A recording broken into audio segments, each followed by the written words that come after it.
रवि और आन्या दोनों को किताबों का दीवाना था। उनके लिए लाइब्रेरी सिर्फ पढ़ने की जगह नहीं, बल्कि जादुई द्वार थे, अनंत कहानियों की दुनिया में ले जाने वाले। एक दिन वे पुराने ढांचे वाली लाइब्रेरी में घूम रहे थे। धूल भरी किताबों की सुगंध उनका मार्गदर्शक बनकर आगे बढ़ रही थी। अचानक रवि की नजर एक पुस्तक पर पड़ी, जिसमें चमचमाते सुनहरे अक्षर थे। The lost treasure of the forgotten island. उसे पढ़ते ही आन्या की भी आंखें चमक उठीं। उन्होंने तुरंत उस किताब को उठा लिया, मानो उसमें असली खजाना छिपा हो। पन्ने खोलते हुए उन्हें एक रहस्यमय नक्शा मिला, जिस पर लहरदार समुद्र, गुप्त खंडहर और एक चमकते क्रिस्टल का चिन्ह बना था। उनकी कल्पना हवा में महल बनाने लगी, समुद्री लुटेरों का सामना करने और खजाने तक पहुंचने की रोमांचक कहानियां लिखने लगी। हफ्तों तक वे किताब में खोए रहे, हवा में समुद्र की लवणता महसूस करते, लहरों की आवाज सुनते और गुफाओं के अंधकार में खोज करते।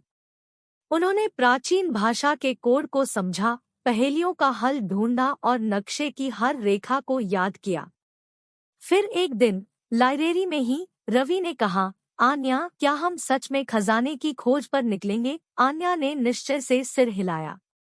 वे जानते थे कि असली खजाना किताबों में नहीं, बल्कि साथ मिलकर रोमांच का अनुभव करने में छिपा था।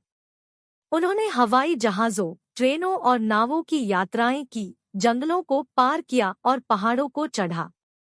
रास्ते में उन्होंने नई भाषाएं सीखी, नए लोगों से मिले और अविश्वसनीय अनुभवों का सामना किया।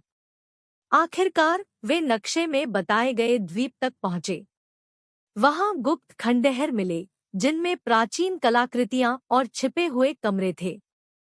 लेकिन असली खजाना था दोस्ती का बंधन, जो और मजबूत हुआ, साथ मिलकर रोमांच का अनुभव करने की खुशी। रवि और आन्या ने लाइब्रेरी की किताब से शुरू हुई अपनी यात्रा को किताबों में ही खत्म किया। उन्होंने एक नया अध्याय लिखा, दोस्ती और साहस की कहानी, जो लाइब्रेरी के गलियारों में हमेशा गूंजती रहेगी।